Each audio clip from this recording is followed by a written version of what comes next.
सबको नमस्कार। मैं यहाँ श्री सच्चिदानंद हीरानंद वात्स्यायन नग्गे की मैंने कहा पेड़ कविता के बारे में बताना चाहती हूँ।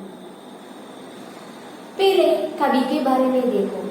श्री सच्चिदानंद हीरानंद वात्स्यायन नग्गे आधुनिक कवियों में प्रसिद्ध है। अग्गे जी कवि है, कहानीकार है, उपन्यासकार है, निबंधकार है, आलोचक भी है। उनकी कृतियां है इत्यलम, हरि का स्पर्शंबर, कितनी नावों में कितनी बार, आत्मनेपथ, नदी के द्वीप, शेखर एक जीवनी आदि। उनकी कितनी नावों में कितनी बार कविता को ज्ञानपीठ पुरस्कार से सम्मानित हुई। आगे देखो मेरे कहा पेड़ कविता के बारे में। मेरे कहा पेड़ तुम इतने बड़े हो, इतने कड़े हो, न जाने कितने सौ बरसों की आंधी पानी में सिर ऊंचा किए अपने जहर अड़े हो। सूरज उगता डूबता है, चांद बढ़ता चींचता है, ऋतुएं बदलती है, मेघ उमड़ता है, पसीजता है, और तुम सब चलते हुए संतुलित शांत धीर रहते हुए विनम्र हरियाली से ठके पर भीतर चोट कटे के गड़े हो। इसमें कवि बता रहे हैं आंधी और बारिश की सामना करते हुए तुम सैकड़ों सालों से यहाँ रह रहे हो। सूरज और चांद कई बार आते जाते रहे, ऋतुएं बदलते हैं, मौसम बदलते हैं, लेकिन तुम अडिग रहे हो। चारों ओर हो रहे हैं बदलाव, अपने आप बचकर तुम गड़े हो है। सिर ऊंची करके तुम सालों से गड़े हुए हैं। और आगे पंक्तियां देखो। काम पेड़ मरमरित पत्तियां भाली बोली मानो नहीं नहीं नहीं छूटा, श्रेय मुझे मत दो। मैं तो बार बार चुभता गिरता उघटता या कि सूख ढूंढे हो के टूट जाता। श्रेय है तो मेरे पैरों तले इस मिट्टी को, जिसमें न जाने कहां मेरी जड़ों हुई है।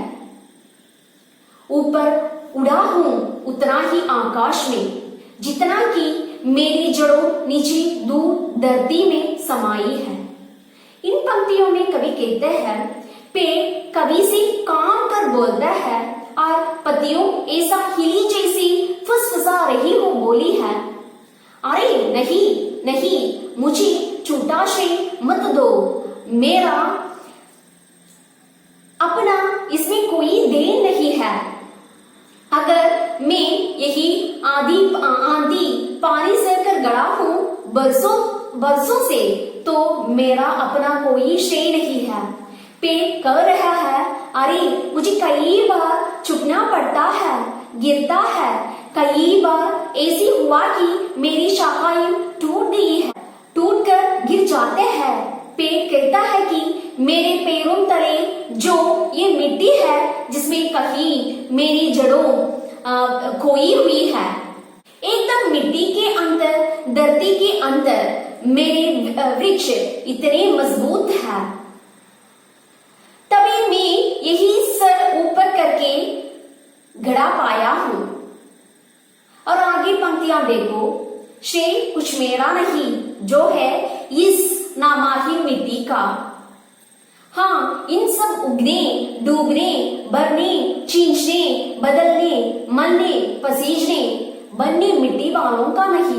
क्षतियों से मेरे बस एक सीधी है जो मरण डरमा है, वो ही जीवनदायी है। इसमें कवि कहते हैं इस कविता में यह अर्थ जो त्याग की भावना जनता है, वही दूसरों की उपकार करता है, जो खुद मिटकर दूसरों को उपकार करता है। श्रेय कुछ मेरा नहीं जो है इस नामाहीन मिट्टी का। और हाँ, इन सब उगने डूबने भरने चीजने बदलने मलने पसीजने बनने मिटने वालों का भी है। सदियों से मैंने बस एक सीख पाई है, जो मरण दरमा है वही जीवनदायी है। इसमें कवि बताए है, मेरा कुछ श्रेय नहीं है, मेरा अगर कुछ श्रेय बनता है तो इस नामाहीन मिट्टी का है। इस नामाहीन मिट्टी ही मुझे यहाँ गड़े करने का काबिल बनाया है। केवल मिट्टी को ही श्रेय नहीं दे रहा है पेड़ गिरता है, वह उगता है, डूबता है, तो उनकी ऊर्जा से ही मेरी पत्ता मेरे लिए भोजन बनाता है। उनकी प्रकाश में मेरे में जान आती है, तो चांद का भरना और खींचना भी मेरे लिए महत्व रखता है। और ये जो बादल है वे उमड़ते हैं, पसीजते हैं, उसमें मुझे पानी मिलता है। जो बनता है, जो मिटता है, उनसे मेरे जीवन में श्रेय है। मैंने बस एक सीख पाई है जिंदगी में, जो अपने आप को नष्ट करता है, जो दूसरों का जीवन दान देते हैं, जो त्याग की भावना जानता है, वही दूसरों को उपकार करता है। जो खुद मिटकर दूसरों को उपकार करता है, तुम कुछ बन पाए हो तो अपनी जड़ों की ओर देखो, अपने घर की ओर देखो, अपने माँ बाप की ओर देखो। उनका जो त्याग है, तुम्हें यही तक पहुंचने का सफल हुआ होगा। दूसरों की मुश्किलों से या दूसरों के मरण से और दूसरों को जीवन देने वाला है। एक अपने आप नष्ट करता है, जो दूसरों को जीवन दान करते हैं। और अज्ञे जी ने त्याग की भावना को जोर करते हुए मेरे कहा पे कविता लिखा है। आप सबको समझ में आ गया है ना? तो धन्यवाद।